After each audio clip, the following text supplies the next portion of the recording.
So well. Okay, has anyone heard from Bob? I think he usually joins us on Zoom, but. We'll see. Ready? Yeah, I think, it's 10:59, but go for it. I think we got everything we're gonna get. All right, brace yourself.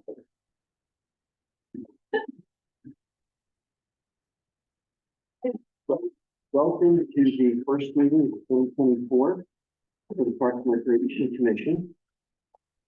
So I believe I have everybody's names recorded, so welcome everyone. And we start with reporting the hours that we work.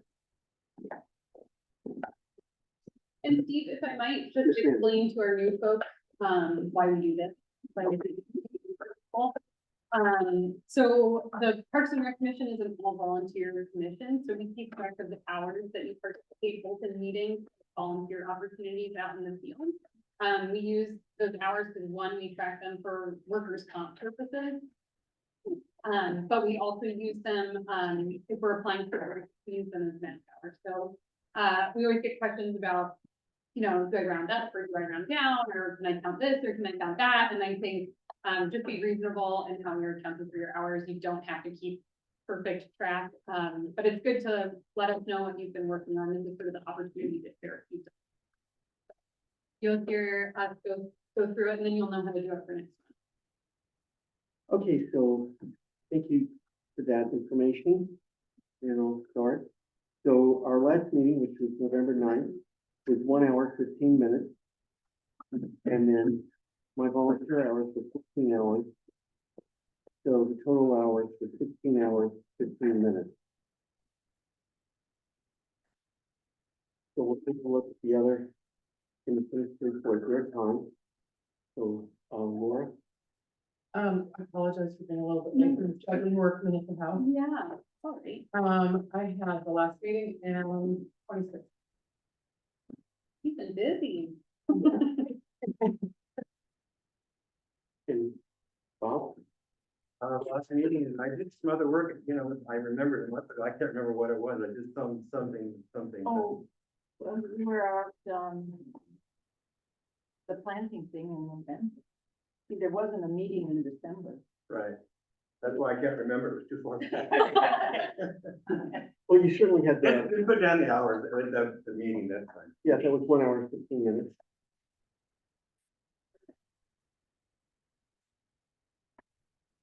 Do you have anybody else? Well, we have 2 new members that Right. they probably haven't done anything yet. Which is perfectly all right. Start Well, someone- I'm ready for the manual. Yeah, that's probably a lot of time. Yeah, Yeah, that counts. Yeah. And then I've also been out at Johnson Creek for a couple Oh, nice. of hours. Yeah, that's great. That's great. Well, do you think you could quantify how many hours? I'd say an hour in the admin intro and then 2 hours. Okay, well, What's admin intro? he read through the binder. Okay, I spent about an hour and a half. Okay, there we go. excellent. Okay, so next we're going to introduce the new commissioners, and we could start by introducing ourselves. So I'm Steve Freeland, and I started with the commission February 11th, 2021. It was 3 years ago. And we've had so much turnover, I'm actually the senior member of the commission at this point. Kind of scale. I've only done it for 3 years. So it's great to see the stability that has occurred now, and fantastic that we have 2 people who are willing to give up their time, to volunteer for the commission. So my real job is I'm a teacher. So I teach math to graduate students getting their master's in public administration degree. So that's what I actually do for a living. For fun, this is the fun time that I get to have. And I also want to introduce our chair emeritus, Christine Hall, who's the president of Friends of the Inland Parks and Recreation. And would you like to say a few words? Hi, everybody. Were you the actually before? Everybody else? Oh, no. We have more people. And so I'm Christine Hall, and I'm the president of Friends of Them and Parks and Rec. And I used to be on the commission for a number of years, and then decided to split away from the commission and, kind of get some things rolling, so, that's what I did. Our vice chair, Laura. I joined the Laura Brownfield. I joined the commission about a year and a half ago. We had a couple of, I'm a big pickleball player, and we had two people, Nikki and Shannon, who were on the commission, and they had to step off because of moving and job times and stuff. So I stepped on. I had no idea what I was getting into. Really enjoyed it. I've learned so much, and it's just been a really good experience. So I help out with things that are related to pickleball, but then lots of things about planting and other things, stuff like that. We've lived in Bandon for about 10 years. You help with everything. You can't Yeah. just pigeonhole yourself. Oh, and I'm vice chair of Friends of the Park now too. We do the newsletter and the web. She has a lot of other volunteer things that she does as well. Remarkable. I was the last artist for 7 years. Do some other volunteer work where I'm a volunteer bone marrow courier. Take marrow around the country from one person to another. Keep busy. I'm Bob Eck, I'm a retired nurse, and this is my second tour here. I go back to with Christine, and then I retired, and then I come back, she got me to come back. And that's all. Every year. And our new commissioners, Wade. I'm Wade Troxelaw. My wife and I have been Bandon residents for about a year and a half, and retired in East Texas, where I worked with the Target Corporation. Just a little over 30 years, and ran a distribution center for them. Bandon, I enjoy a lot of time on the beach and a lot of time outdoors and birding and kayaking. Thank you.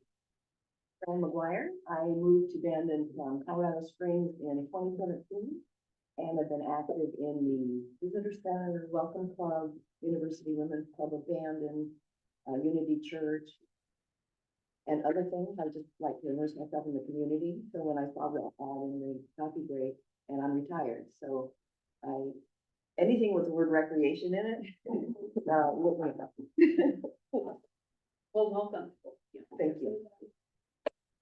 And we can't leave out the people who really get things done around here. So Dana and Nikki. Jason, don't forget. But I'll let you guys. Absolutely. introduce yourselves First, I have anything to say. Nikki, I'm the planning assistant, I've been in Bandon almost 4 years now, was on for a little while, absolutely love recreation as well. So if I wasn't retired, I would probably be just as active as most of you do, but it's pretty busy, so, but I love it.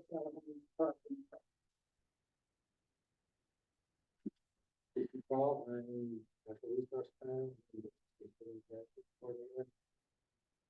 Then, last March, I've lived here for 7 years. I've been involved with parks since October.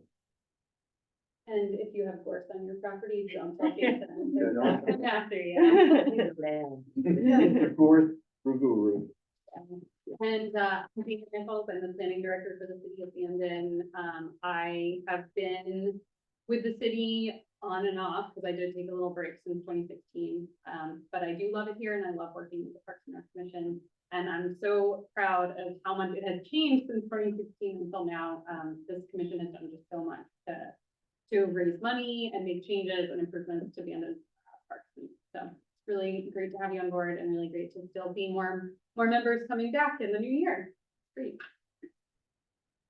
And if you have, I should say too, if you have any questions about anything, we're trying to make the first meeting, it was very great that we have new members coming for the first meeting of the year. We're trying to do a little reset, trying to introduce you folks to what we do a little bit more seamlessly. When Laura came, we just were sort of like, well, jump in.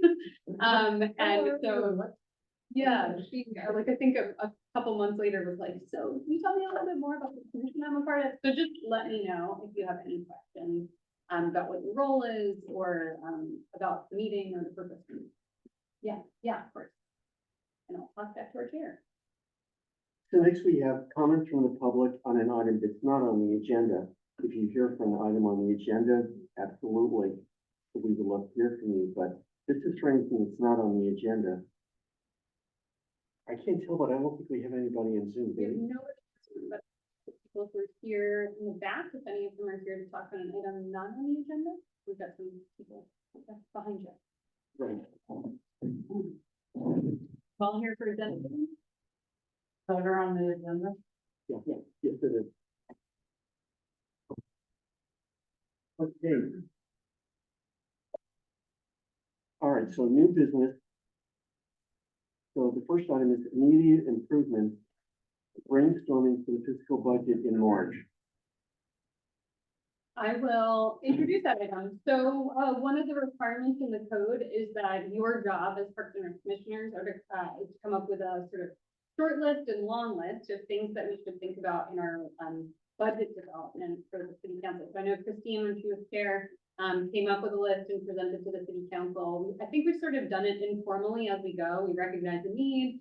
We try to get it programmed. I think it would make a lot more sense if we were sort of to brainstorm what can we accomplish in a fiscal year, and then what do we need to look for grants for, or anything else over a longer period of time.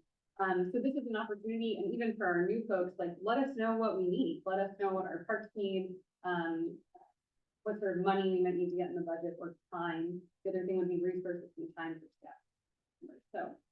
So I think Christine brought up some ideas at the meeting, October, November, whenever it happened. But I wanted to bring it back to you to see if there were any short-term needs that we should look at for this year's budget. Yeah, I was astounded when I was looking through our notebook of the number of parks and byways and wet grounds and natural resources, et cetera, and bike paths. And I would like to propose, if I may, that we have a display in the city hall of pictures and that it be shared with the Chamber of Commerce. I went to the Chamber of Commerce site and had to actually go to senior activities, which mentioned the two parks. And I was amazed that there aren't just pictures of the inclusiveness of how many parks and activities that go with it. And I am active with Circles in the Sand, and they have a drone photographer. And I'd like to propose maybe there be a video made of the parks from overhead, and that we have a public night at the library to invite the public to see what Bandon offers. Definitely the chamber would benefit from a drone inclusiveness of the park, so people could click on that link and say, hey, we have kids, let's go to Bandon. that's really sweet. But I like the idea of photo displays in the library, permanent, maybe, in the library and chamber, visitor center and the city hall. When Christine first started on the commission, I remember you gave us a presentation of all of the parks listed in the plan with pictures, and she was like, can you believe all of these are around? And it is sort of wild that the city has so much land. Not all of it is developed into like real park space, but yeah. I think you're right, a lot more land is out there available. That's a great idea. Hey. And I could talk to the drone person to see what he charges, if you'd like me to too, in the meantime. Yeah, well, I'm gonna let the chair sort of make a determination about what should or shouldn't go on this list, maybe. We can throw a bunch of ideas out there and then maybe we can figure out what makes the most sense. Okay, yeah. I think it sounds like a great idea. What do you all think? I think it's fun. I mean, that was exactly what I did when I was trying to learn about it, and I read through all this stuff and I tried to Google map them all. Half of them don't even show up on Google Maps, so they're not all necessarily really identifiable to find, but we can prioritize that. I know Christine had talked about putting up a display of pictures, and so it might dovetail together with that. And even update the pictures maybe in the notebook and. That bulletin board that's in the city hall. Yeah, it's all yours when you want. it. Yeah, we have. It's still on my list. Okay, yeah, we have the bulletin board, I think there's some space on the planning public works side and then also in the front office, we have 2 bulletin boards that would be available for doing some sort of parks and recreation. It has come up in the past, but we haven't had the resources. to make it happen. It's my understanding that concerning, trails and paths and so forth, for kind of the dead stuff right now for legal reasons. Well, did you watch the city council meeting on Monday? Because Shayla talked about, they're trying to come up with a fix at the legislative level. We spoke with David Rocksmith, who shared that they're working towards a fix that is hopefully something's gonna come out in the next couple months. My understanding about it is like usually when the, legislature proposes something to fix something like that, it won't go into effect until June or July, so we may be stuck kind of weird area. And for those of you not aware, what Steve's talking about is that, there was a recreational immunity lawsuit where someone up in Newport flipped, on a bridge and sued, Newport and won, saying that the city had an improved trail, that they did not maintain and she was injured on it. So now, it opens cities and private property owners up to legal recourse should someone get injured on a improved trail. So the city council has been sort of tracking it. They did not pass our public access ordinance yet because they're worried about what sort of implications that would have. So we've sort of held off on any additional discussion or discussion of investment in any of our trails until we get some resolution. And just acknowledging that everything that we've ever done on a questionnaire, opinion, parks and walkways, and then bikeways are the #1 thing that people want. Recreational space, so we're very aware of that, what we need to take improvement. Thanks, that was important. Okay, there's gotta be a pickleball need. Is there nothing you guys need in the next year? To think about getting into the budget? I don't think that we're. I can't think of it. Okay, well, we've satisfied the pickleball crew then. Yeah, I mean, we were very That's great. generously, we got the, fundraised and got the city to help match that fundraising amount. We have to maintain it, there is some need to do some repairs on those people that did it have to come out and redo it, but that shouldn't incur any cost. Okay. And Jim's still looking into the power. Oh, good. Yeah, so the power issue, thank you for reminding me. So there used to be a power line that went down the pole there, and there was a box, but I guess it didn't work at Cranberry Festival, they took it out. Because it wasn't functional, but we're hoping to get it back in. And they said they didn't want to necessarily possibly put it back in because some unhoused people are using it, but they're using the one in the gazebo apparently, and not that one, that never worked. So we could take if the line could be put back there, we could actually put it in that box that we provided. We're gonna invest in a blower, because we have to blow to clean off the surface every time. And somebody has to take the battery home right now. So if we have the power back into that little blue box, it could be secured and not, won't get wet or anything. And then we could be able to clean off the cords. That's great. So that would be our one need. Yeah, we're looking at. Another thing that has come up in the surveys has been, the issue of benches at City Park, particularly around the, walkways we do have, like Storywalk, for example. And I don't know if that's a possibility. A number of years ago, Christine found some zero maintenance, affordable benches. It was just really like outstanding and are reasonably priced. So I don't know if that's a possibility for the budget or not. I think it is. Tim was pretty, interested in having benches at City Park, which is a bit of a change from what we've heard in the past.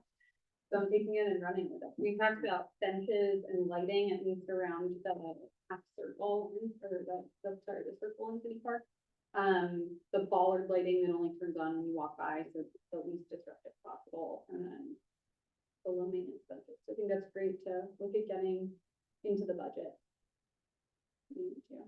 I'd like to see an accessible piece of playground equipment. I think we do have accessible playground equipment coming in the playground equipment we ordered. Yeah, but we can, For older. It's the spin thing. the spin thing, I believe, is the one that was ADA. Yeah, oh, but you're talking about the adult one. Well, Or how are you? old would the kids be? Let's look. Cause I thought it was more younger. I was thinking something. There's something for like.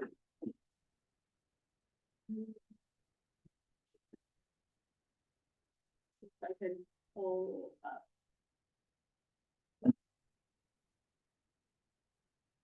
So I think it might have been the orb rocker. That's one thing that's coming.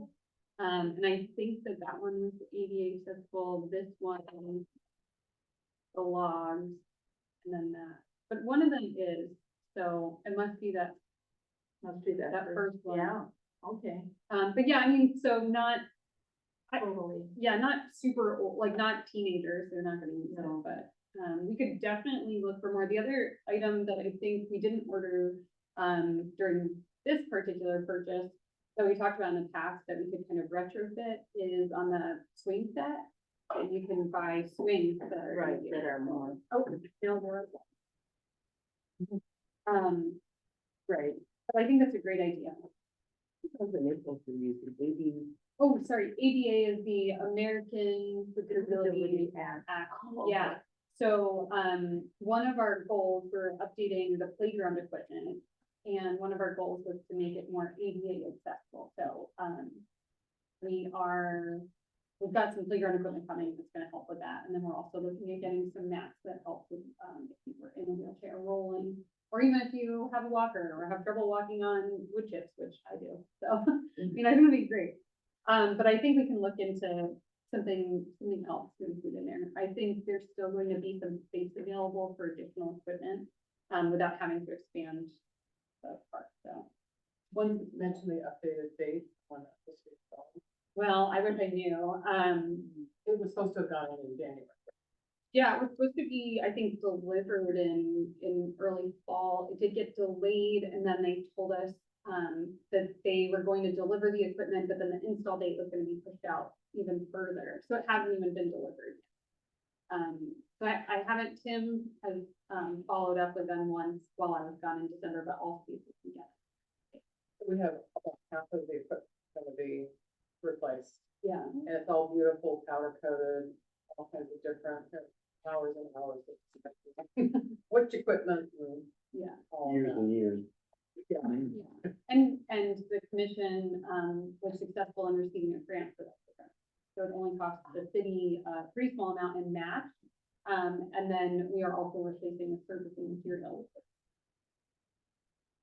So I think that that's great to get ADA accessible playground equipment, and I'll try to get you guys an update. And I did see adults on the swings the other day out there, so there, I guess there is the need. There's an article in the last month from the Abandoned Park about adult play. And so, Oh, there might be.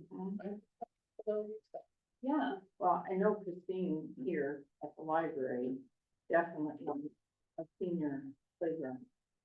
So maybe we could invest in something for, doesn't have to be seniors, it would be adults. are you talking about like the, fitness equipment? Mhm. That kind of thing. I have heard that they had that in City Park before and it rusted out, but I mean, hopefully they make that much, those out of I think- more high quality material. Right, I'm hoping too, because I see them in catalogs, Yeah, and their climates are just like ours, I mean, okay, you know, yeah, Seattle.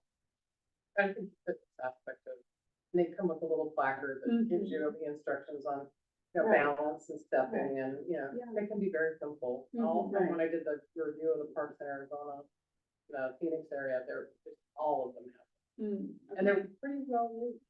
Well, Like I think- adult fitness stations Yeah, along the walkway. which would be nice, because then you get a mix of young and old. Mhm. I think that's great. So I have doing a park display, some sort of setup, maybe at City Hall or library about what parks we have. Maybe some updates to trails, parks and walkways, if that issue gets resolved. Power at the pickleball court, benches and lighting at City Park, ADA accessible play equipment, senior fitness equipment. Is there anything else that we want to add to that list? And I think maybe the best next step is for us as staff to do some research about what this is gonna cost. And then see how much money we might have available in the budget or how we can program it. The money that we'd be working with is our urban renewal money, which unfortunately is, a lot of it is being taken up, by redoing the barn community center and theater. They need to do HVAC, siding and roofing, which is pretty expensive. But we also have some transient occupancy tax dollars that we might be able to use. That's for tourism promotion. So I could see senior fitness equipment like active tourism promotion sort of thing. And then we do usually get some general fund money, or like the pickleball stuff came from state revenue share. So there could be a couple places. So, is there anything else? Is Tim still planning to put a pathway on Storybook? Yeah. That's part of the budget. That would be this year's budget, because I think his plan is to do that in the spring as soon as the Okay. weather permits. So this would be, I should have clarified, this would be the budget starting in July next fiscal year. We always have to be thinking pretty far, yes. No, sure. Yeah, this is like, if we wanted to get this, wanted to have projects ready in the budget starting in July, like we need to get them in now. So nothing, yeah, not in like the next 5 years. The long-term development of the pocket. Yeah, I think so. I mean, unless there's a pocket park that you think would be relatively easy to sort of start as something, our issue usually comes back to maintenance, that Tim doesn't have enough people right now to maintain more than the park. And the one on the top of the list is around Harvard Street Apartments. Yeah, that land, my understanding of the history There's a there. lot of kids. Yes, so the land across from the Harvard Street apartment was set aside, by a developer, so when a new subdivision is built, the subdivider has to either provide the city with a payment for parks and recreation, or they can dedicate land, and so that land was dedicated when they did, I think, Harvard Street Apartments, it's the same guy who did Ocean Terrace. And so the land has been sitting there for a long time, it's been programmed to become the Harvard Street Park. But after doing some work on it a number of years ago, it has wetlands in it. So it's gonna be a little bit harder to develop, than we initially thought. So it was at the top of the list, but then the cost of it, I think, is sort of down the list in terms of. I think, Steve, you do have a question from the audience if you're willing to. Oh, absolutely. Mickey? I'm just curious if replacing the downed trees, with new trees is something that the commission would. Historically, it hasn't cost us, very much at all. Sam Stanger, who's on our tree subcommittee, says most of the trees that she got were donated, or just dug up from other areas in City Park and then, put aside. The Public Works Department does have just a sort of, open budget for tree maintenance, and so we pulled from there in the past. I think if there was a more specific project that wasn't just sort of the annual tree care, that is something that we could put on there. Like a road development. Yeah, if it, I think Fruit bearing bushes. our public works staff has not wanted to do anything that requires a lot of maintenance, and fruit would be one of those, because it would drop, a significant amount of debris on them. Unfortunately. Berry bushes. I don't know if we've talked about berries before. I mean, we have Salao in the park, that sort of thing, but he hasn't, because we just have really limited staff. There hasn't been interest in doing any sort of fruit. But we can find out about berry bushes. Have you asked about berries before? Well, we have a couple of berry bushes already. Yeah. In the park, Yeah. there's, huckleberry. Yeah. Yeah. Yeah. Not like I don't think anyone's ever never proposed to do like a food forest or anything like that, or an area that would be sort of like cultivated for, food development. I just wasn't sure if that was something. I think they certainly could if they wanted. Would that fall under the tree subcommittee or? Probably not. I mean, maybe like, if they wanted to do the tree planting, but not food, not like, I don't know. I think, I mean, it sounds to me almost like community garden-esque. where there's sections set aside for, areas. I could be wrong. There might be Can I raise concern one? though about like attracting animals and Yeah. rampaging deer and so forth. Injuries on thorns. I think that's been a concern, but you've got some more questions in the back. Okay. Okay, so. First thought was that the trees are falling, we're gonna continue on. What's the plan for replacing is that on the commission, or is it not a commission? The second one though, is if other parts I've been in will have a row of small fruit trees and bushes that are for people to harvest. And although that does sound like community garden, it's not, they're in public parks in other towns. And it educates people about how food comes from plants, and it creates a nice circle for people to gather. Are we talking about native species or horticultural varieties? The berry bushes could be native, definitely. If it were a small fruit row, it would not be native. Perfectly. That survive all here and that would do okay in whichever part it's got. So I heard something completely different because Oh. my lens is different.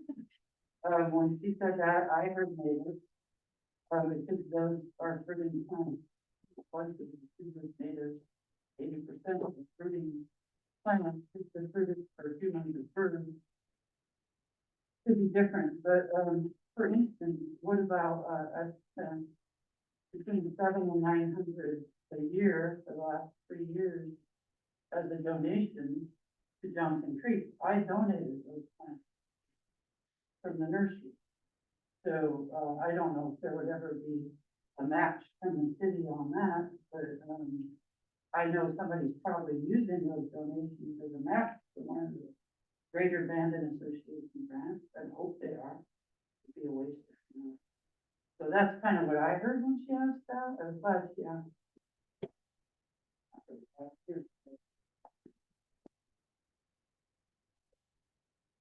The fruit trees and so forth, that might be something to take a look at for, Johnson Creek. I don't think it would be appropriate for City Park, but that might be a good idea for Johnson Creek, which is kind of a more wild area rather than what we have at City Park, where there's a lot of emphasis on recreation. But that's definitely something to be considered, for Johnson Creek, I think.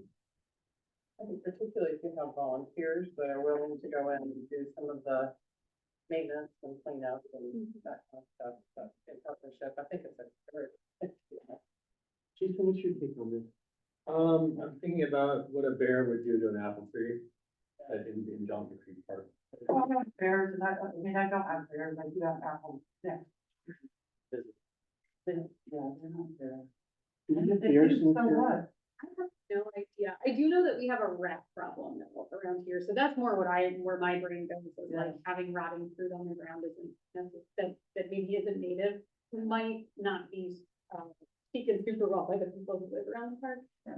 Because we already have that problem, especially around City Park right now. But I'm glad that you heard the question completely differently than I did. That's a great perspective, and I think there are probably some native varieties or more work that we could be doing to be feeding maybe both people and like the birds or other critters around here that are, we use the word less offensive, but I find it offensive, so I'm gonna use it.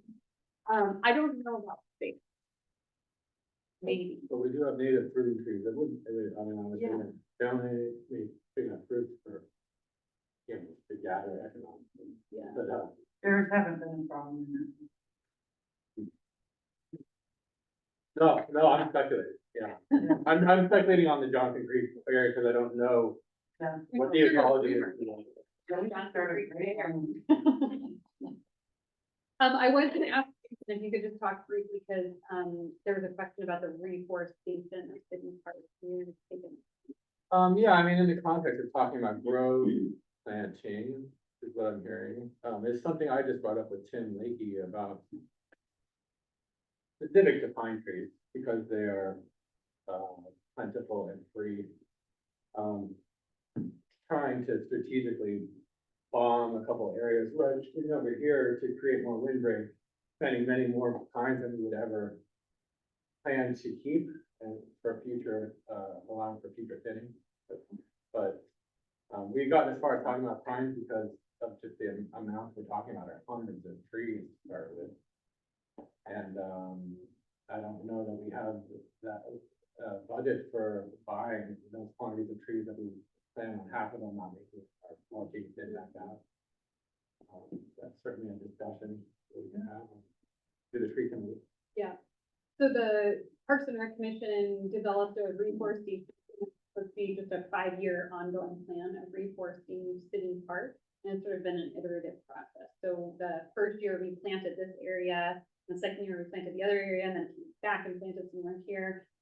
So we're sort of creating the plan as we go. We're looking back and updating it so that in the next 5 years after the plan is complete, we have an idea of where we need to improve or go from there. So Jason's sort of taking that on. It was a Parks and Rec mission project, but I think it's gonna go to tree subcommittee and staff. So, And Tim, the public director's Yeah. Perspective on this is that we've lost huge amounts of trees right in here. That's kind of our northern summer windbreak for the rest of the park. So that's why he would want to prioritize it with, in this area. Yeah, my understanding is like we've lost 75% of the tree cover in City Park, I think, over the last 20 years. And the more trees we lose, the more susceptible the trees that are still left are, subject to damage because of all the winds and storms. So it's just sort of this like self. Right. Which sucks. So we are trying our best to replant, but I also think there was a period of time where we weren't replanting on a regular basis. So we've got this sort of gap in tree age, that, like what Jason was talking about, trying to fight that with maybe overplanting for a while. So it's definitely part of what we're doing and what we're working on.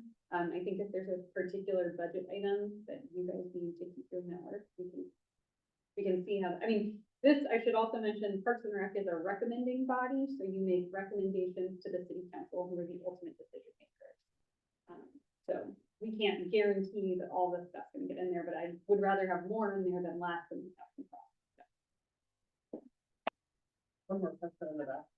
Oh, I just wanted to say, I think that's a great idea to plant something that's going to be a windbreak, because I have performed on that stage before and it was so windy and that, you know, everything was flying all over the place, so I don't know how, but whatever could happen, because I think the park would be more utilized if the wind wasn't such an issue. One of the pickleball courts, a wind panel at the time. I mean, there was just so funny because you could play on these two and then you move to the next one and it's just like blown away. It's really interesting. And there's no trees right there. No, there aren't. So we can focus on that. So, Steve, I just had one other potential budget thought, and it could already be in the works, and I know we're gonna talk more about Johnson Creek, but is there anything planned for signage in that area to designate it as public access? no, because it's not technically listed in our Parks and Recreation master plan yet.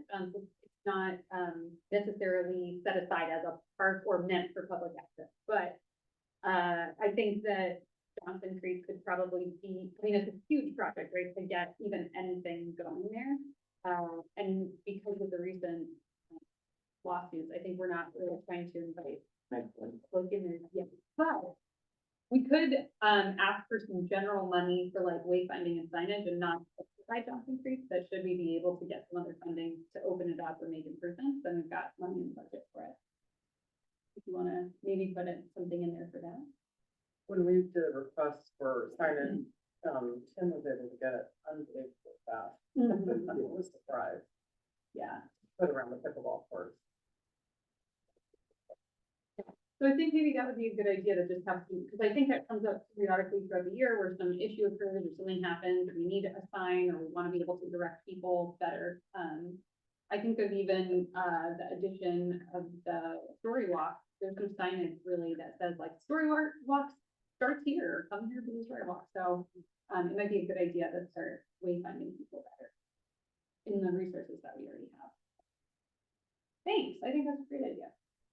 Yeah, this has been terrific. Thank you, everyone. I wanted to say one thing about getting back to, with the trees in the park. And I would say in the last 3 years, with volunteers, we have planted over 150 trees. And they're little. I'm You part of know. that. Right. My concern is that, just because there's volunteers and free trees, not to say, well, that problem is solved. And it sounds like Jason. Yeah, and the city's got a plan. Well, actually, Darcy had made a donation and friends of them part paid for some of it. And Samantha. Right.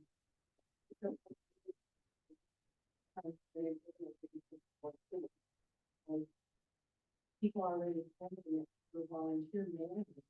And there is no management, and it's not. Well, in my opinion, should be. Or at least managed. This is our concern, and I think we have to plant a certain number of trees every year to qualify for being Tree City, right? We just have to maintain a certain number of Okay. trees. It's a certain number of trees on public property per capita, so the more our population grows, the more trees we need. So Okay. great, we usually exceed their minimum number, but when we do have trees that are removed, that's where we sort of balance out with planting. But to your point, like, I think, the city is always willing to buy the trees or match whatever, I think whatever it takes, we're pretty committed to the reforestation project. And if there was a project that we needed to get into the budget for trees specifically, I don't think it would be a problem to do it. I'm not sure that I have been approached by the volunteers or the folks donating with a request for that money yet. So I wouldn't know what to program if we did want to put a project in the budget. I'm not sure how much I would need to put or what we should program in there. So, I think if there's a request for that, this commission could entertain it. I read that winter and fall is a good time to plant. Is it feasible to have more than just one volunteer planting activity while it's still winter? Absolutely. Yeah, it takes staff time to like put on the events, although I have to say with Friends of Abandoned Parks Farming, it takes a lot of the load off of us, so thank you for doing that. But I think there may be other planting opportunities, in the winter that we could take advantage of. We did learn that you don't want to do it right before the summer, because Yeah. that's very successful. And they die. If there's ever a time where you need 100 trees, you can buy them by the bundle in the week. And as he said, maybe $3 a tree or something. But they're bare root, and so they immediately have to go into a pot or the ground. Yeah. I've got some Japanese pine on order, which is not a native tree, but it's a tree that can do well. There's a bunch of them in China. Oh. Ah, So I'm just saying, if the need gets identified, that would be another tree besides short pine that we could add to Boston. that's pretty. So buying, and you have to order trees, it's competitive, there aren't enough trees to be grown right now. You have to order in August to get trees in January, Good to know. and if you don't order in August, probably they're not gonna come. August is booked now. Yeah, Who's that? I would, it's just a lot of people I deal with, I'd love to come and talk to the trees. That's the big sometime, Yeah, in a month or two. About that whole thing, how to do that, yeah, and maybe they could help, because they're also an advisory body, right? that's right. They advise this body who advises the city Right. council. So if I could help them understand better about. That would be awesome. Have Nikki follow up with you to find a date that works. Right. Cool. Thanks.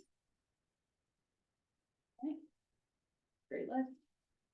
So our next agenda item one of our goals for 2024. And under consideration is Johnson Creek Greenway being named an official park. I believe there's a presentation from the public on this.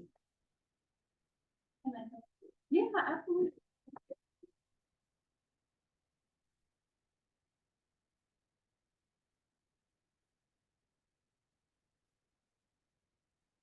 My neighbor and fellow fellow glass artist with the full disclosure.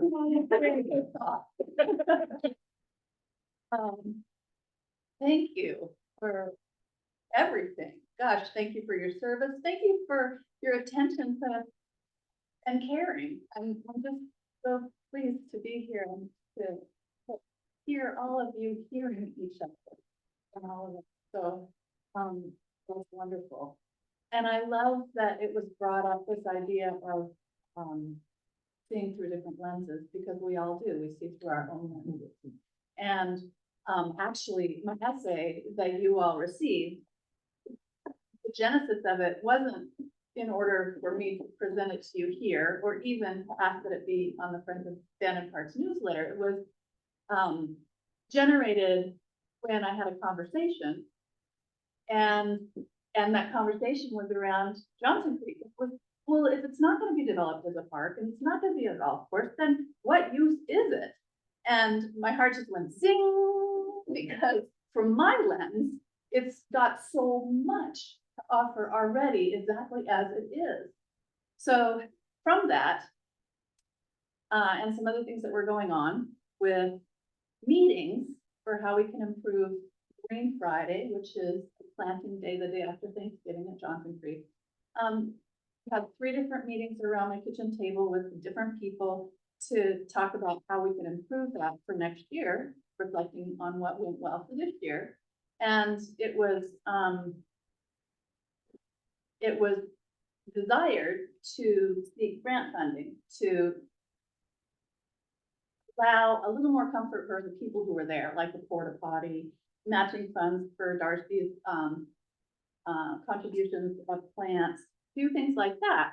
And so I approached Christine to see if under the Friends of Bandon Park, we could maybe get some grant funding. And that's what landed me here. I had no idea that this was going to be proposed for your commission to consider to take forward an official designation of Johnson Creek to become a green space. So I'm thrilled to be here, and I just have a little quote from Wendell Berry to offer you a lens that is maybe a zoom out what parks can be. And this is the quote: "We've lived our lives by the assumption what was good for us would be good for the world. We've been wrong. We must change our lives so that it will be possible to live by the contrary assumption, that what is good for the world will be good for us. And that requires that we make the effort to know the world and learn what is good for it." And so in my mind, opportunities like spending time at Johnson Creek afford me that. And I know that's not true for everyone. I am much less likely to come to City Park, play pickleball, disc golf. I'm so glad the opportunity exists for others, but my calling is parks like Johnson Creek. So that's why I'm compelled to be here today. And as you consider the potential of recommending this to the City Council to become official as a Greenway Park, I just want to say, back in the day, Coquille Point was not what Coquille Point is today. And how many people have been there and brought their families, brought their friends, gone there when we can't walk the beach because the tide's too high, and benefited from Coquille Point. So it was protected, it was restored, and we have it. And it is so essential to our little town. And even though Johnson Creek is very different than Coquille Point, in my thinking, Johnson Creek is equally as essential. And that you have an opportunity today to make a huge difference for the future of Bandon by ensuring that this green space be protected and offered to the community as an unofficial, undeveloped so far, city park. But what I will also say is, I want to widen my lane, and I want to hear all the reasons why not, all the limitations. Because in becoming aware of those, we can work to lessen the limitations. And we have a cadre of people, and I feel very hopeful in the potentials that more and more people will come to support Johnson Creek and whatever balance the city needs in terms of having it be a place that they can call a designated green space. We're ready. We're ready to help with that. And I also want to say, you know, this conversation we had about trees here at City Park, yes, it's wonderful if the city can support in like kind the volunteer efforts, but not to minimize the impact that those volunteer efforts have on each person that plants a tree on the land. Each person that gets that kind of involvement, that's what I've been gifted. I've gotten the opportunity to be involved in such a way as to be moved and touched, to make the effort to know the world and learn what's good for it. It's a gift. So zooming out, that's the lens. I really, really thank you for considering this. And I'm just thinking 30 years from now, when that park exists, and flashing back on this moment and thinking about what we did with the opportunity, may it manifest. So thanks. That's all I have to say, unless there's questions. Feel like they should be done with the lawns or something.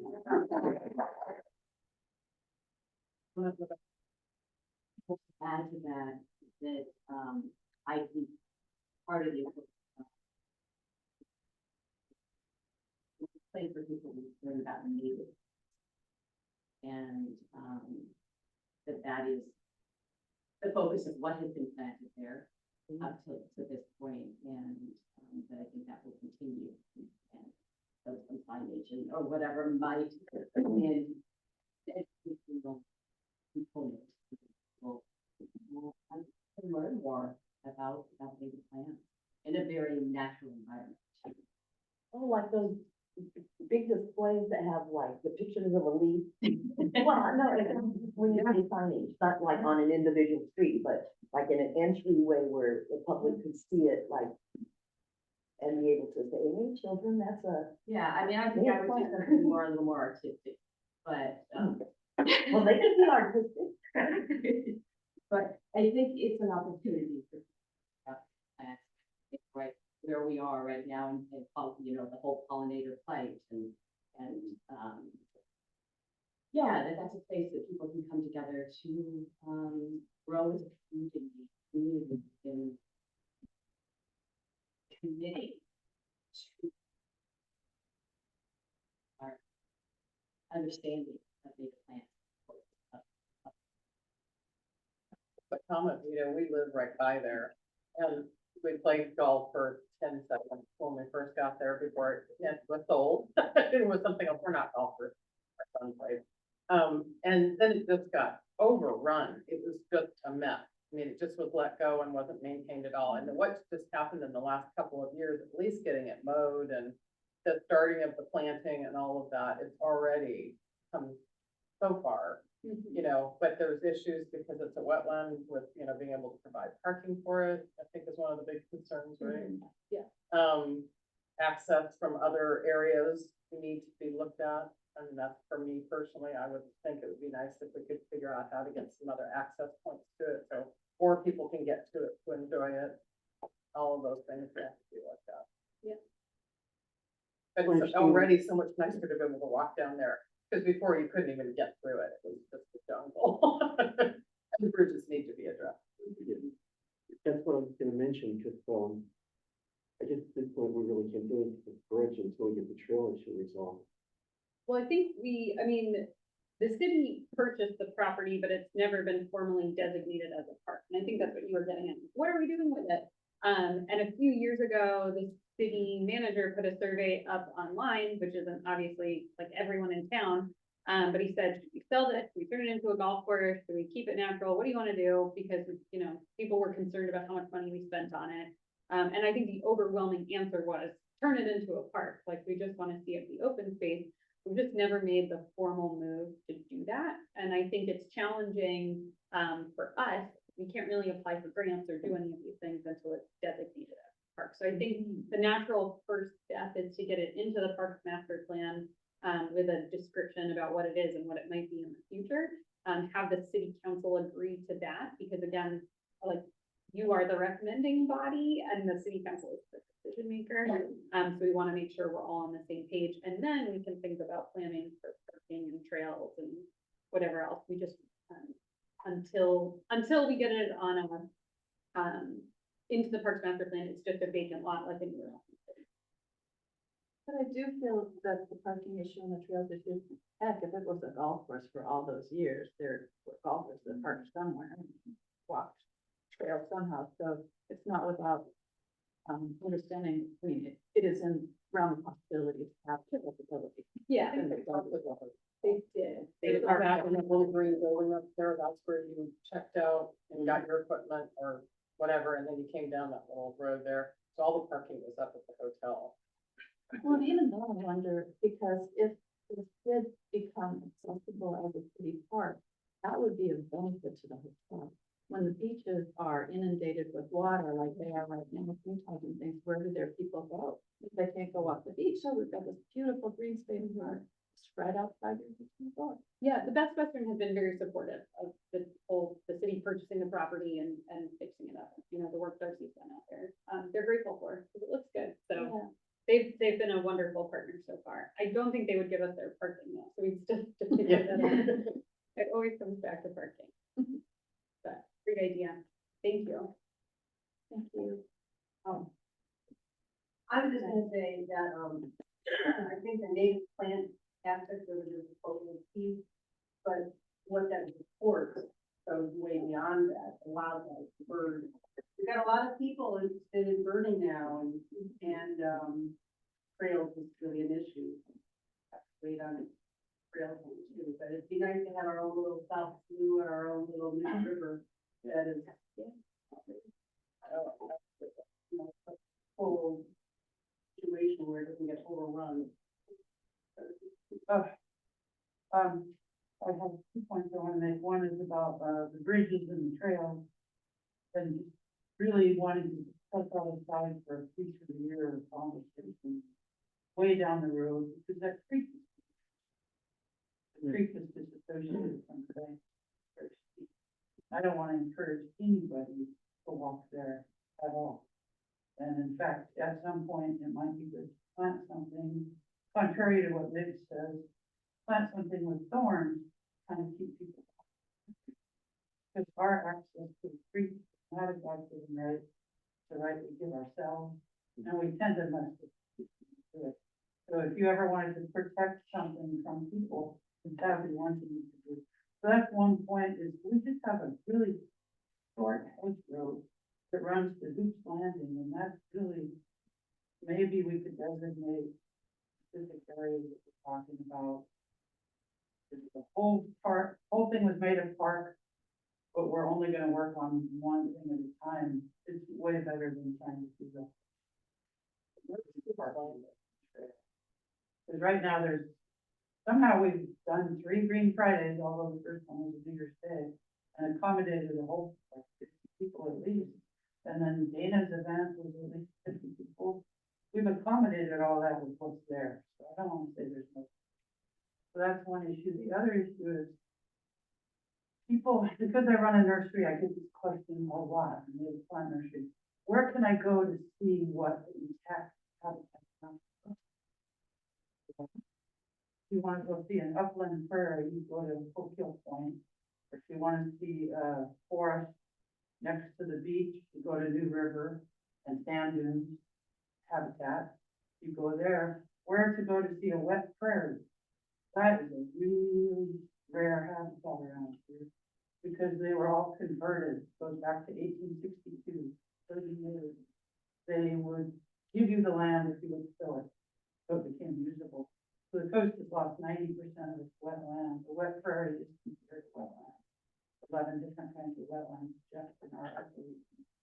So I have nowhere to send somebody to say, okay, see what an impact wetland looks like. There's some things that are pretty close, Buffington Park and Forestburg, you know, but that's wet. So it's a very unique environment. And to reestablish the plants that belong there, speaking as a native person, is a huge gift to touch the earth. It's not a given. So just consider native people one of the stakeholders for this park, if it becomes a park. And thanks everybody for your help, and goodwill to move it forward. Appreciate it. Darcy, your concerns about the bridge, which is currently unusable. Would it be recommendation that the bridge be improved or the bridge be removed? I don't see a need for a bridge, because I don't see crossing the creek as part of what we're doing. So I would leave that to, I don't know. Say that. You know, I don't know that we need to, unless the parking was, there did become parking, then you would have to address the bridge. Then, but replacing them is probably, replacing at least one of them. Maybe the motel guy will want to do that. I just didn't.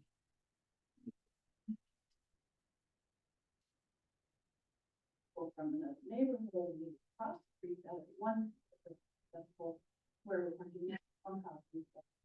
There's no need to.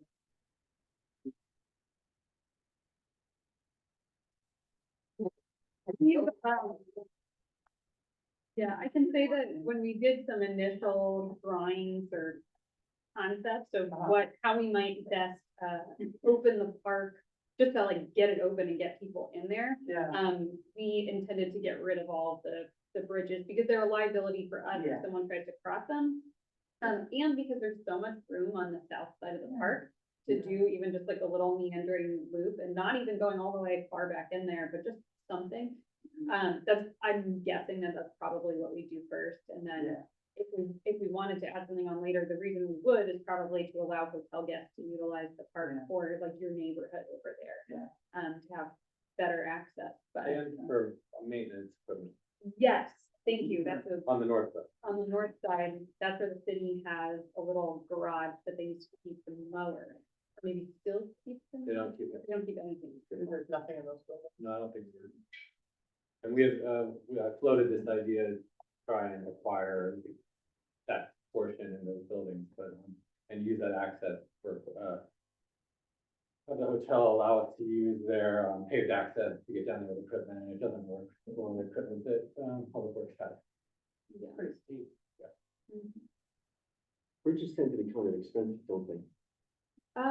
Yes, and especially my understanding is that the salmon bearing streams, so there's some additional permitting that would be required. It's not necessarily the bridge itself, because Tim's looked into those rail car bridges that don't require a lot of, and Jason, correct me if I'm wrong, they don't require a lot of infrastructure like into the stream like maybe a traditional bridge would. But it's the permitting. That is expensive and time consuming, so. Is that a Salmon Creek? Well, we were arguing about this yesterday. I think it's, Ocean Run Yeah. cutthroat trout is one of the species that was observed there. Oh, what? Ocean Run cutthroat trout. really, so it has an additional level of. But it's also lots, lamprey and other species. Yeah, Are important, but not economic. but it has been sort of, it has this designation that then has additional layers, that we would have. It's maybe not as easy as one would think. To slap a bridge in there and let people cross, so. We know it's gonna be a big project. So this is where like our conversation and your point earlier about like, there are some things that are in the budget for the following year. This is probably like a long-term, 5 to 10 year project. To make it into something. Everything takes longer than you think, but Are we going to need a resolution in order to make the recommendation to the city council? I think you will eventually. My recommendation to you now is if you wanna pursue the Johnson Creek Greenway, designation, then we should do some work internally. And then once we sort of come up with a project, you can make a recommendation to pass that on to the city council. I'm not saying do too much work, but just some sort of proposal that we all feel comfortable with. If they are okay with it, then we'll have to go through a full, land use process to designate. Could it be an amendment to our comprehensive? So a resolution could be appropriate for our next meeting. I think so, if we come up with a proposal that you guys feel comfortable with. But I think, yeah, I'm not hearing from anyone who don't want to designate Johnson Creek official park in this person. Everyone likes Johnson Creek. Okay. Then yes, I think we can do that for, next. And I wanted to say, are there any other goals? I mean, I know we talked about budget items, but any other things that we want to accomplish? Would now be a time to suggest, and I'm just gonna throw this out here, I know Bandon has or had a trolley to take the commissioners around. Our trolley is pretty non-functional, unfortunately. We were able to get it down to Old Town for the holiday celebrations, but it requires 2 people to drive it. If you saw it going around town, it was hilarious. There's one person driving and then another person like holding, back. So, we definitely could do a tour, but we may have to coordinate it. I would love to, I mean, I'm looking at the list of all of them. And somebody even said it on Google Maps, it's even hard to find some of these lists. Yeah. There's not even listed.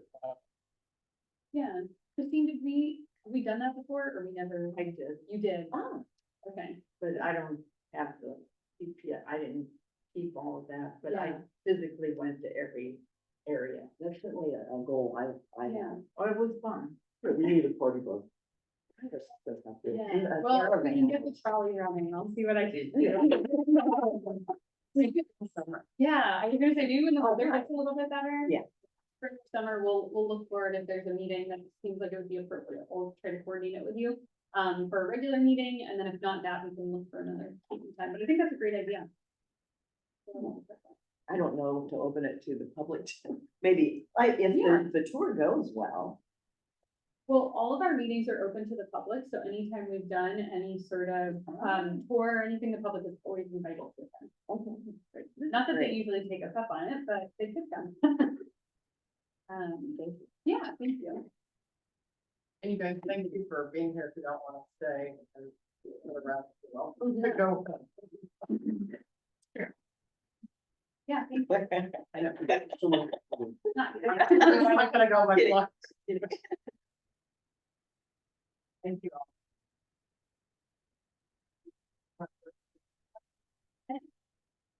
I'm not hearing any other goals. I hear Johnson Creek Park designation, maybe just we could broaden that of like education, like park education, that we can all learn where the parks are.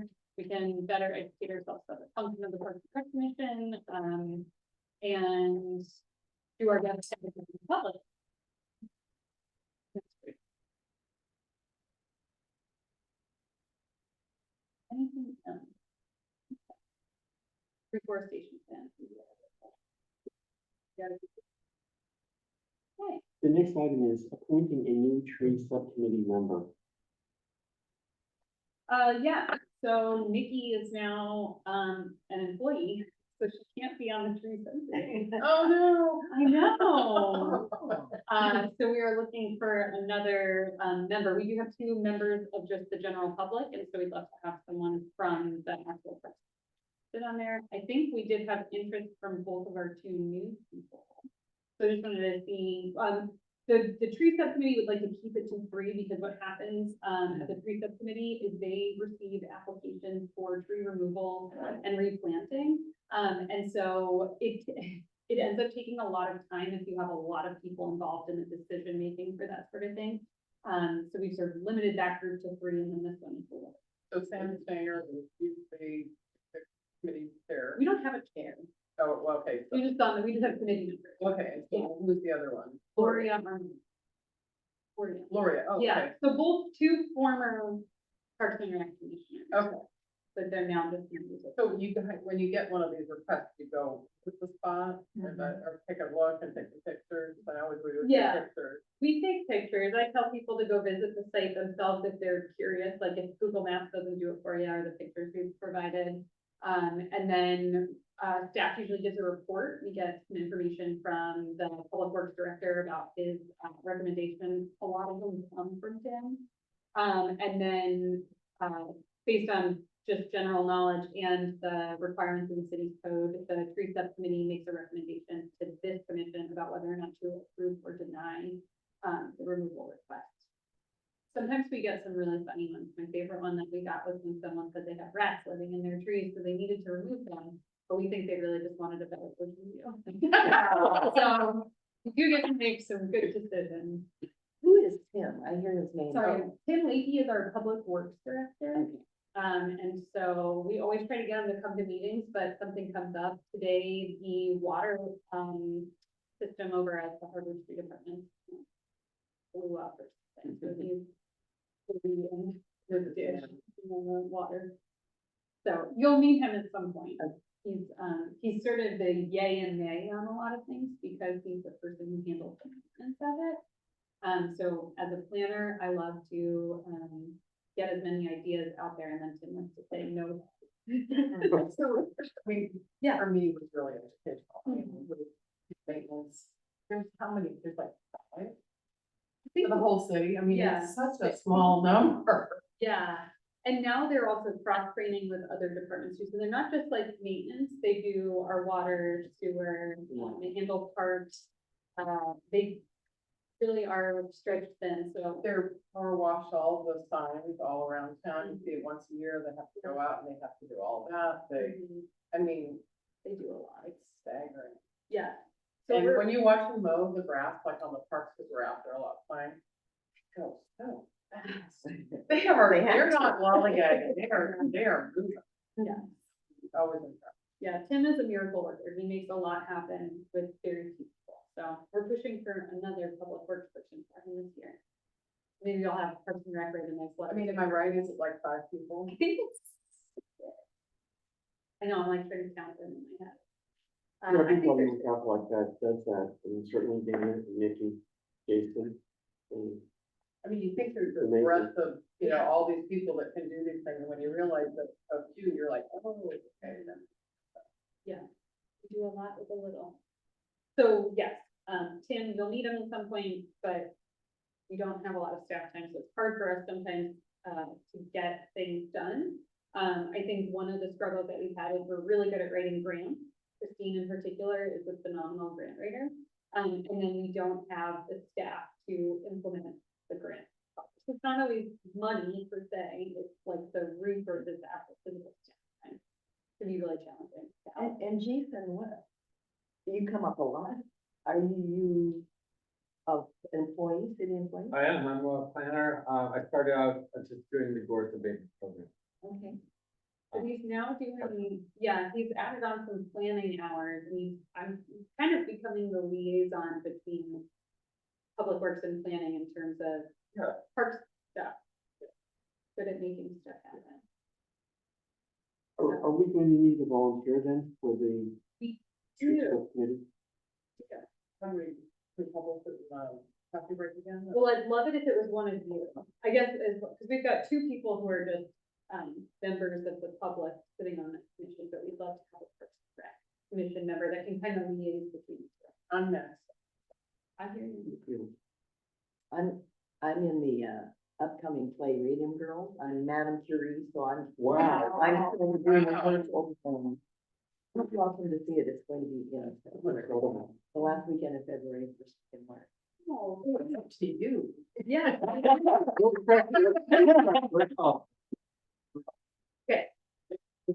Okay. It's a fun, I think it's a fun committee.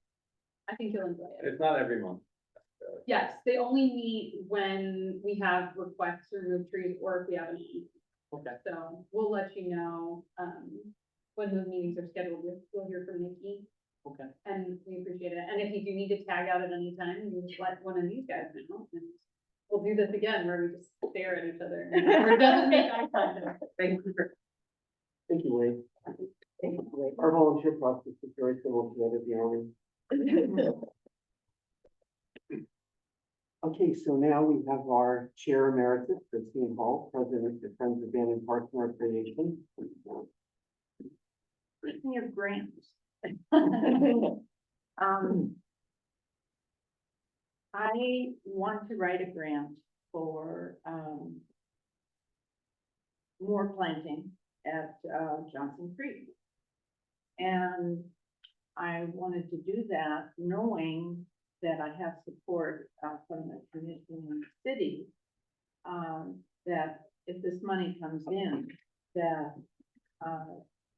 we actually spend it. And so I was concerned because I had a conversation with a higher up in city council, we'll say. And that person was talking about selling Johnson Creek.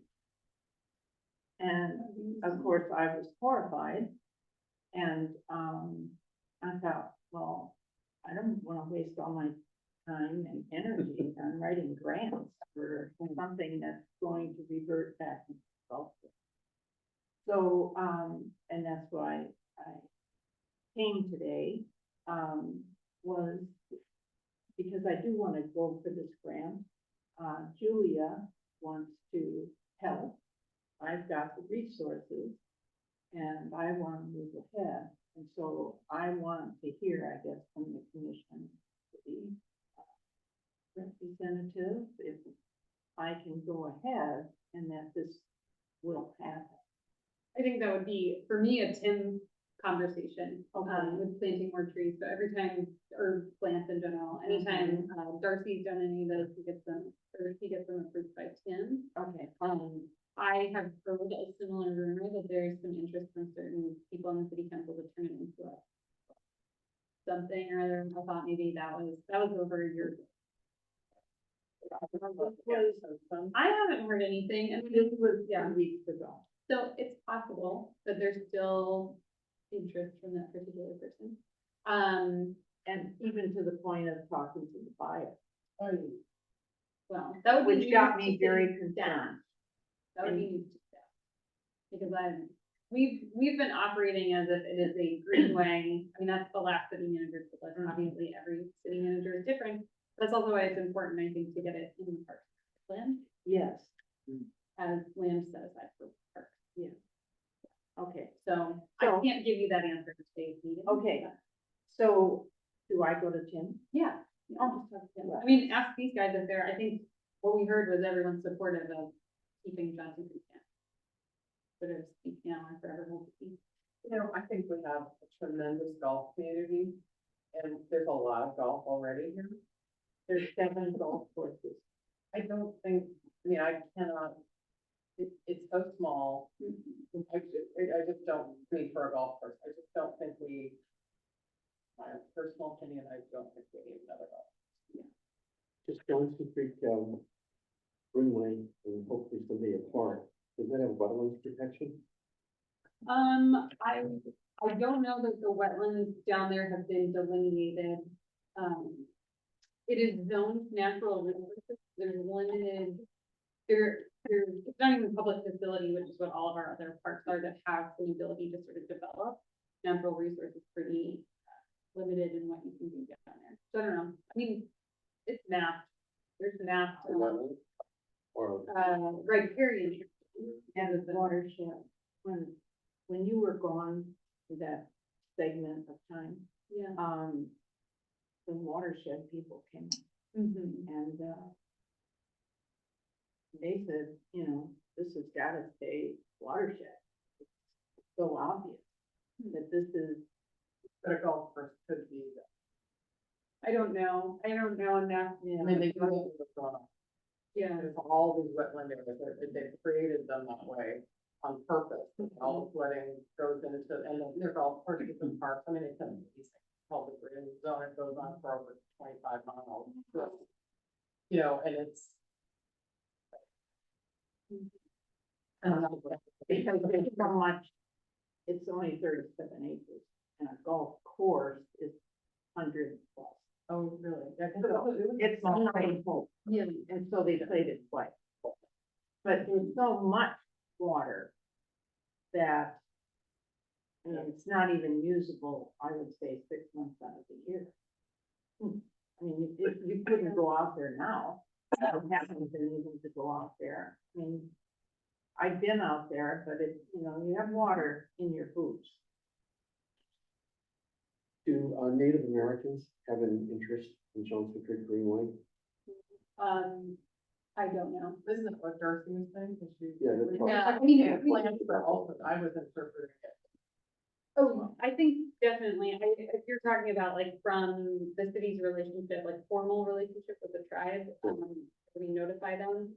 I don't, I mean, you might know more than I do, but, I think we've notified them in the past. When we do our planting, we send, a notification for those new to the commission. The city has a memorandum of understanding with the local Coquel Indian tribe, that anytime there's a proposed ground disturbance, we notify them and they let us know whether or not an area, is in an sort of mapped area of concern where they know that there could be potential cultural or historical resources there.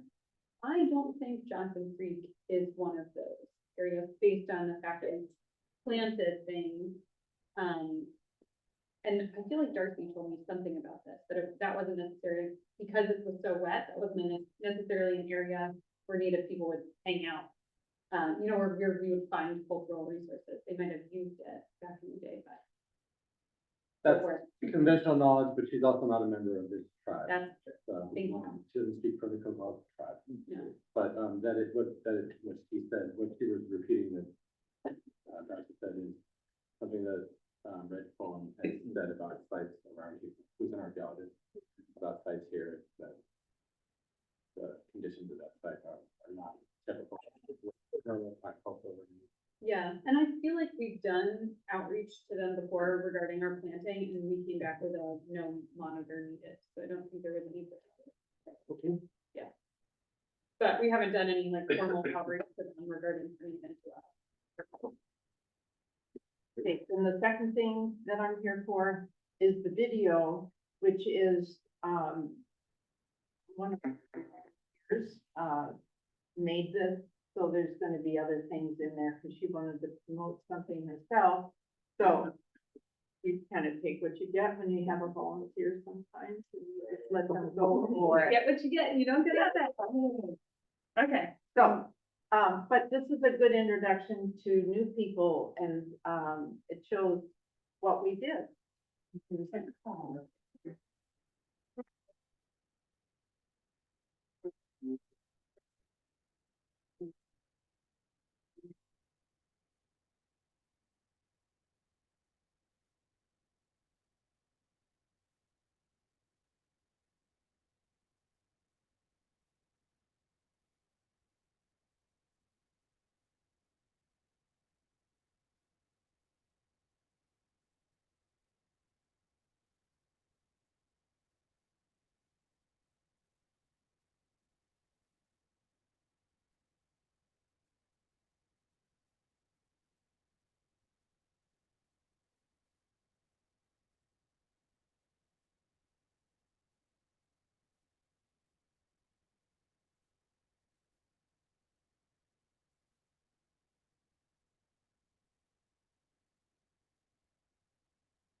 Thank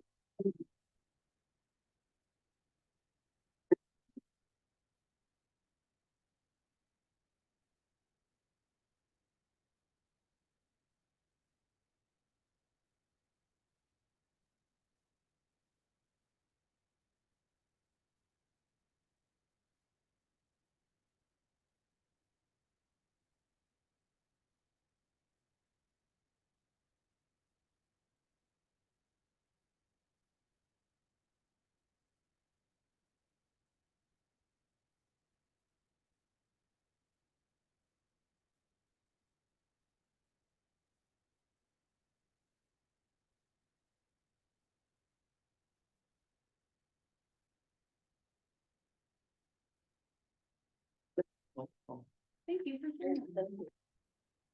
I thought it'd be a good introduction and why we're here.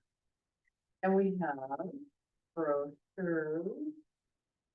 and bookmarks coming. These are our approved, so we have. I'm a group reader if you want me to look at. I think they're, yeah, we could look at them. Yeah. Yeah. We Yeah. need proofers. Before we send them to the. That was my- These are from the printer, so My working time, copy editor. why can give you those? Okay. I can make a copy and. Oh, no, just take it. And I think just to maybe give a little background about Friends of Bandon Park, and correct me if I'm wrong, but Christine was on the commission as our chair, and during her time, I think we sort of overlapped a little, right? We started forming Friends of Bandon Parks and Recreation, because she ran into a lot of dead ends, one with funding, and two, probably with resources, and again, tell me if I'm mischaracterizing this, but I sort of think about it like, it's the philanthropic arm of our Parks and Recreation program. So she is able to collect donations, organize volunteers, apply for grants, and really supports the efforts that the city, is doing. So we have, I think, a good relationship. The city and Friends of Bandon Parks, we try to work cooperatively to make things happen. And we're still navigating the relationship Right, like that. right. So far, so good. And we're a 501c3. We got our letter of declaration Yay! from IRS for tax exempt.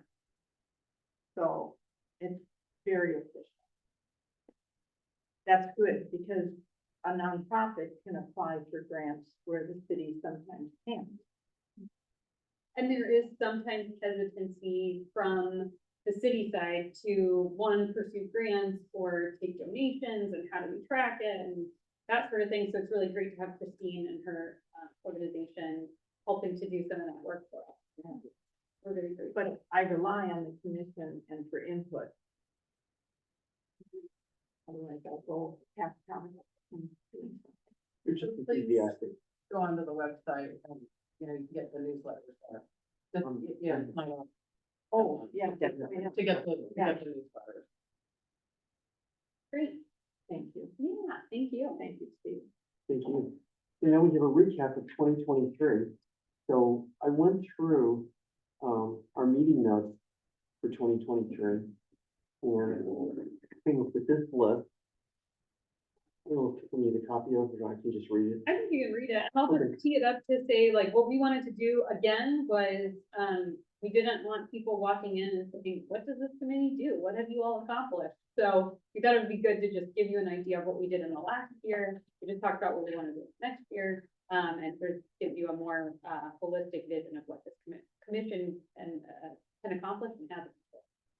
So. And if anybody wants to look at this, just send me an email and I'll send it to you. Okay, so first and foremost, and we're so grateful for the folks who are joining us today, recruiting new commissioners, which has been an ongoing project. We received the Arbor Day Tree City Award, City Park Cleanup Day, Story Walk, thank you, Christine, City Park Tree Planting Day, Johnson Creek Greenway Planting Day, Samantha Stanger's Tree Planting Guide. That is just a phenomenal brochure about the trees that you can plant, tree sizes, tree types, tree removal instructions. It's tremendous that Samantha did that. Pickleball court resurfacing at City Park, expansion of the disc golf course at City Park, new backboards and nets for the basketball court, grant and funding for the children's playground equipment, and engineered wood fiber soft surface. And I realize the commission gets credit for that, but the reality is, most of that was Dana. No way, no. Yeah. No, that's the truth, that was you. Presentations on the abandoned public beach access project, and there were multiple presentations on that. Jason's presentation on gorse management. So, you think you're scared of gorse now? Look at your presentation on gorse, it's like, the data is from outer space.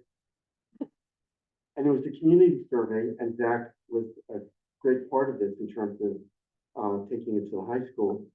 Community survey where we asked the public about the city park. So there was probably more, but this is what I picked up from looking at our notes over the last 12 months. Well, I appreciate you putting that together because that was, I forgot about some of those things. Are the basketball, did they actually come?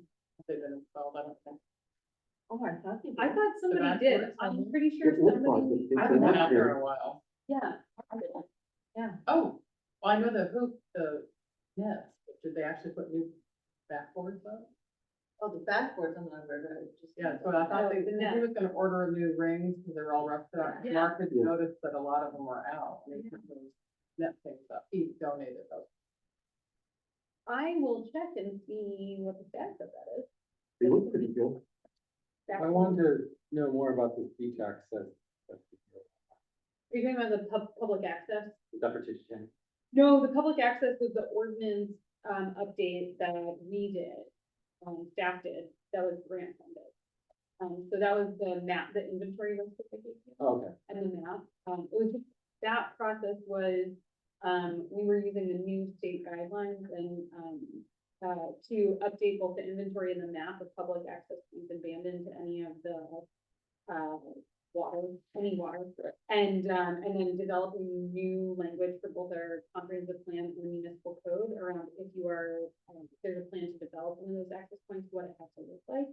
And if you're developing private property, that is, in a place where we want an access point, what would.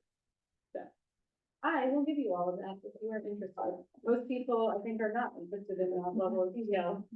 It was the lady from the state who made a PowerPoint presentation That's correct. about that. Claire Fee from DLCD. Yeah, and she commented during the presentation that the work that Dana has done, with regards to banning was just exemplary. We got grant funding to do it. So, that's why we updated it. The city council has not adopted it. That's the hold up because of the recreational meeting. I got it. Getting the grant is great, but the implementation of that, into the work that Dana did, was really remarkable. Singing my praise. Wow. As I tell my students, I don't give compliments, just descriptions.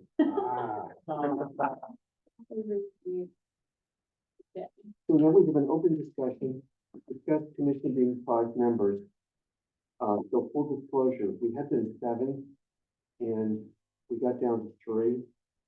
So being optimistic, I thought maybe we could get to 5. I think 7 may be unreachable, but that's just my opinion. Other people may feel differently, which is understandable. But we have to have 5, because when we were at 3, we Yeah. were told we were not a quorum and couldn't. Yeah, so we have to have fun. But, Good to know. because the way the code is written, so just in the full disclosure, the code says you are 7 people. But it also says in the absence of 7 people, it's the number of people assigned to the commission. So if we had 7 people on the committee and only 3 of you showed up, then you wouldn't be in a quorum. But if only 3 people are assigned to the committee or commission and 2 of you show up, then you do have a quorum. But there was a request that maybe 7 is just unreasonable and we should make a code amendment to make it 5. Which one would mean it's much easier to keep people on the committee to keep us kind of staffed. And 2, it's easier to make decisions and have discussions when there are fewer people. We need a motion for that? Sorry. Are we gonna vote on these separately? Do we need a motion? I think, yeah, you can make it formal. I move that we, set that commission at a number of 5. Well, 2. I mean, Second. I phased out. I tend to do this.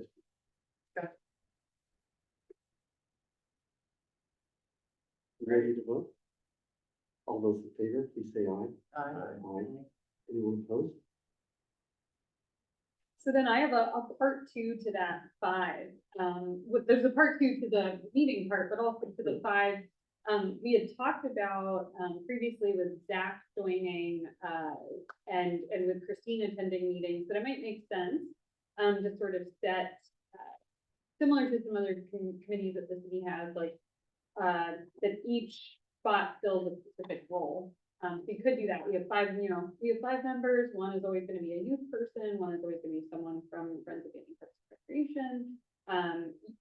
It's just an option to sort of say, we wanna make sure that these roles are filled by people, who are gonna contribute specific ideas. So Zach is not a voting member, he's just our youth representative from the school. Yeah. Yeah. And you could say, we want 5 voting members and we want 2 ex officio members, which could be Friends of Abandoned Parks, and a youth member that would be non-voting but in attendance. And selected to sit on it. Just ideas. That's a fantastic To me, I idea. think that sounds perfect. Don't you do, Christine? More volunteering. Christine can never escape the Parks and Rec Commission. Drive backwards. Well, or a representative. Yeah. I think just someone, like if right. you are the sort of arm that is able to raise money and support us with volunteers, it just makes sense to me that you have some sort of presence. Commission, you being Friends of Abandoned Parks. Yeah, yeah. So if we're opening the code for amendment, it just seems to make sense that we could say 5 voting members. And then 2 ex. So moved. I second. Okay, all those in favor? Aye. Anyone opposed? Outstanding. The other issue was, a suggestion was made about us meeting quarterly rather than monthly. And that suggestion comes from staff. We have limited, I would say- capacity. I would say to honor your guys' time, it's a lot of time to take away, because he's sitting here, and I'm sensitive to that. It's just an idea. I feel like sometimes we hash through ideas, once a month, but then staff don't have enough time to actually do anything on it. And then we just kind of come back and we talk about it again, and so it may make sense. I just thought we might be more functional if we met less, but maybe we were working more on, we could dedicate more of the time that we're spending here instead of preparing for meetings and being here for meetings, actually coming and being very active at meetings. So that would also mean then revising the abandoned municipal code. Yes, so all of this would revise that, your Parks and Recreation chapter. That's what we'd be doing with changing the number of members and then changing. How would this impact the, tree subcommittee? So if they meet and we're not meeting, and then they get a request for tree removal, how would we process that? Can we meet by email and just, We can't meet by email, but we can meet over Zoom, especially for those sorts of things. So yeah, we could have, like a quarterly meeting where we meet, here to talk about business items. And we could, I have another committee that I'm a part of that has a date set aside every month to have a very quick sort of Zoom meeting to take care of any immediate business. And it just gets canceled if there's nothing happening. So we could do that. We could have Zoom meetings in between. And also, if you'd rather meet monthly, you can also make that decision too, but I want to be respectful of everyone's time, including my staff. well, we meet 11 times a year now, Mhm. as it is, just Yeah. historically, not in December. Okay, so the suggestion is to meet quarterly. And then an optional Zoom meeting monthly. And then at that point, we could review anything that came up from the tree subcommittee. And then, I can always, come to City Hall and sign off.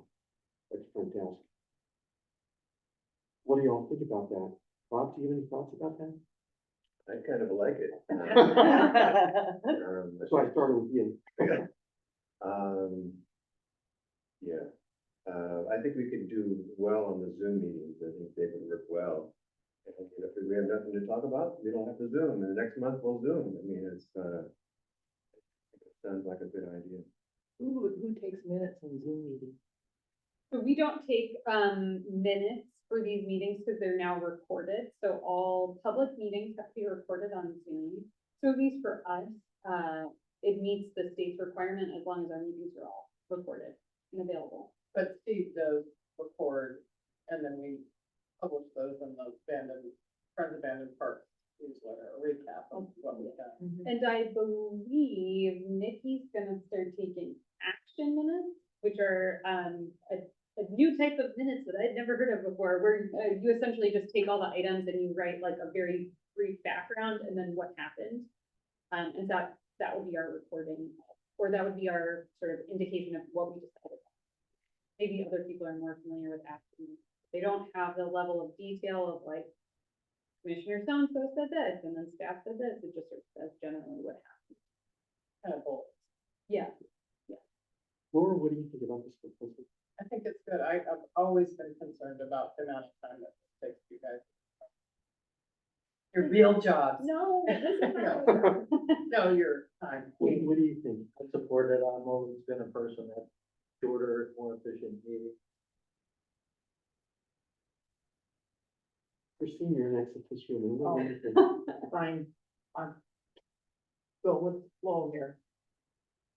If I may also, I think what we can do, and what we've tried to do in the past is sort of assign people to projects in between. So at these quarterly meetings, I think what we can do is say, like, you are going to work on X and you're gonna work on X, and over that time between meetings, that gives staff actual time to meet with you to work on whatever project you're working on. So I do think like, it will probably still take the same amount of time. My hope is just that it's more an efficient use of our time and more productive use of our time.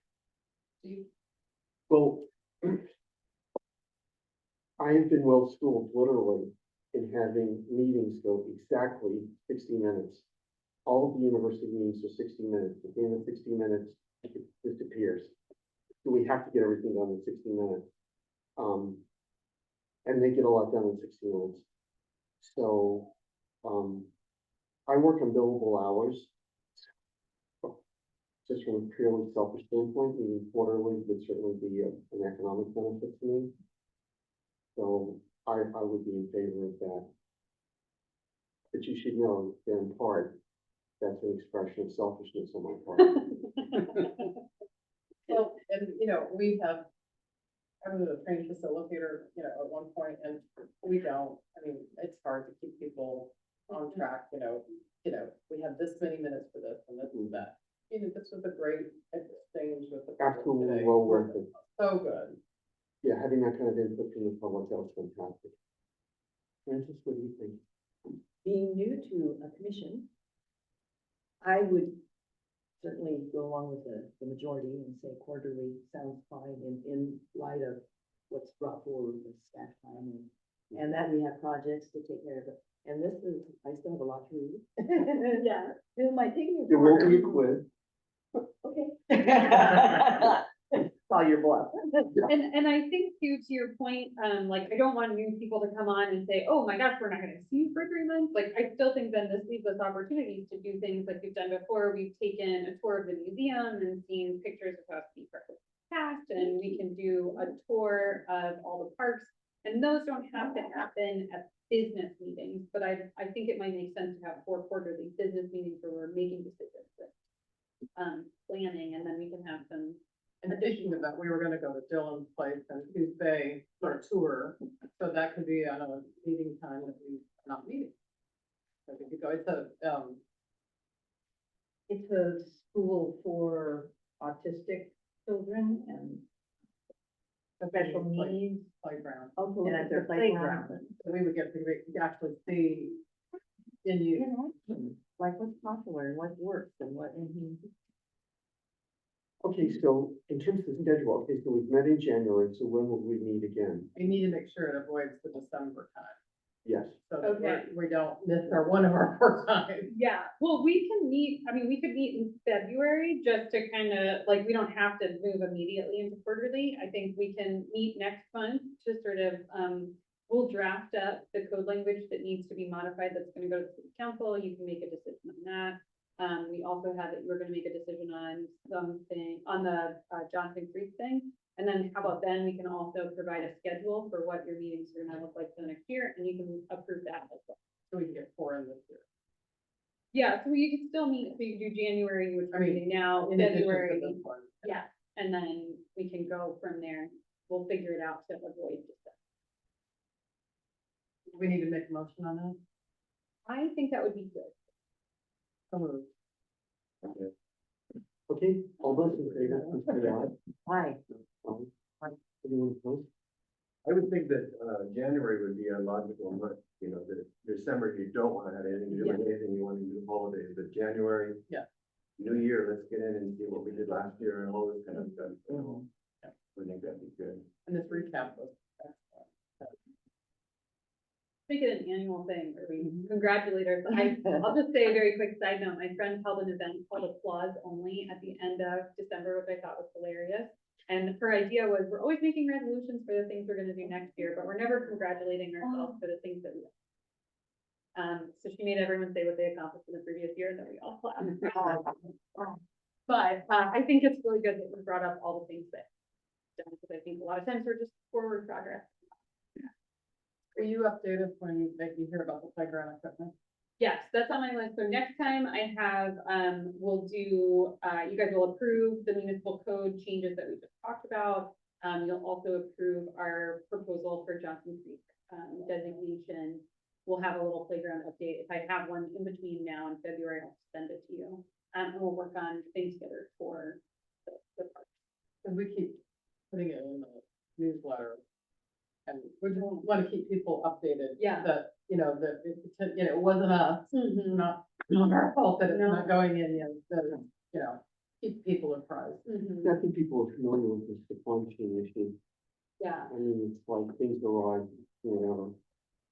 Probably will be friends with the Parks and Recreation to help gather volunteers, because Tim is interested in utilizing volunteers in the community to both remove the old stuff and put the new stuff in. So like, whoever's willing to do that. Well, we need a real liaison to the school, because that's, Yeah, and Bandon Dunes was the other one that Oh, we have right. people who want to work, so good call.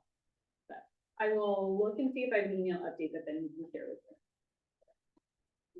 Do we have a proposed date in February, or is it just loose?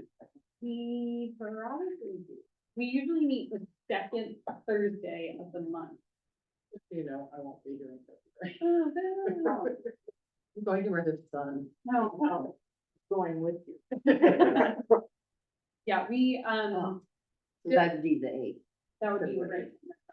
And we can send out, so at the next meeting, that's the other thing we'll have is a calendar, a date, of all the dates of meetings and any events that we have planned. We usually do a spring, cleanup project, and we do a fall tree planting, so we'll try to pick some dates for that. They've been well attended, They've been what, very well.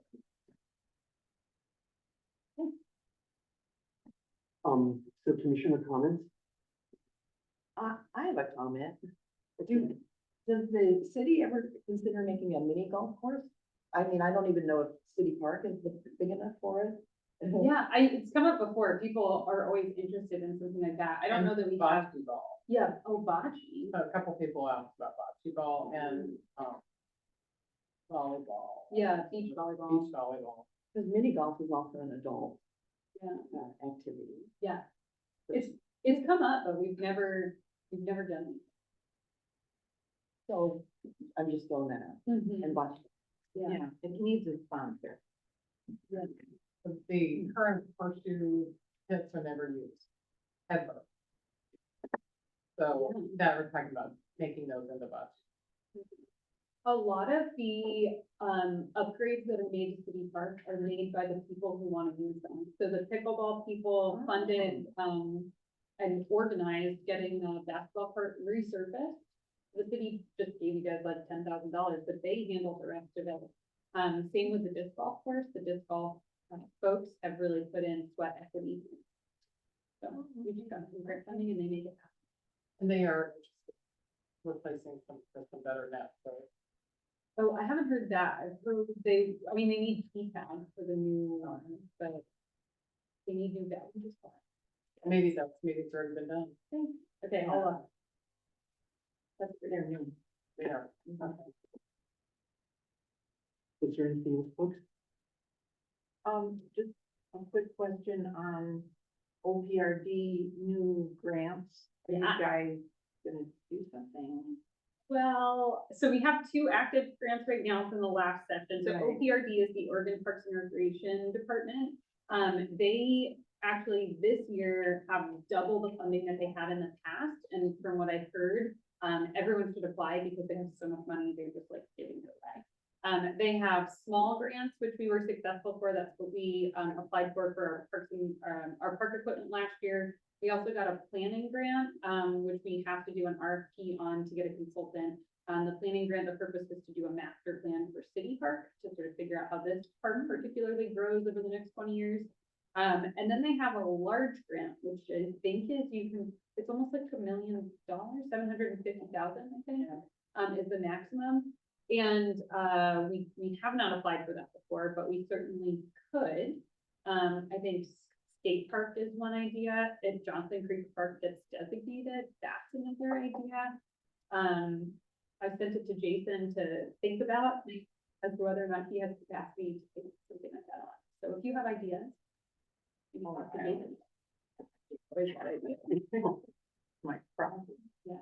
Jason, did I miss anything on that one? No, I haven't gotten too far into that. But it's a great opportunity to Oh, I apply. know. There's so much money there. There's 30 million. So if anyone has ideas between now and the next time we meet, feel free to email us too. And just let us know. April or May, it's pretty far out. Well, but not so far out, really. No, when you think about how long it takes. Yeah, And that grant application kind of sucks. it's not- a long one. Mhm. That's why I kind of brought it up. Yeah. Luckily, we already have most of the information that we need put together for all the other grants. But you do need the idea and And the plan that goes with it. so.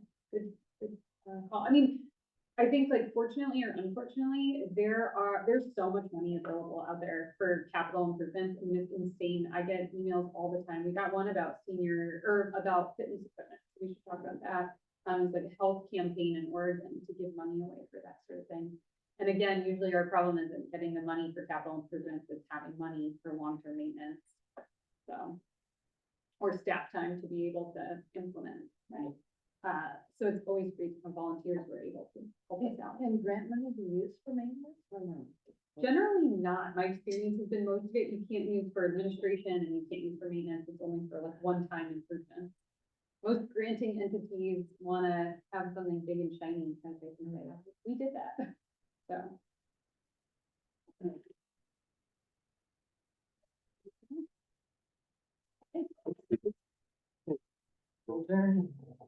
Well, if you want, thank you to our new folks. Oh, thank you guys. On the record. Thank you. I think it's real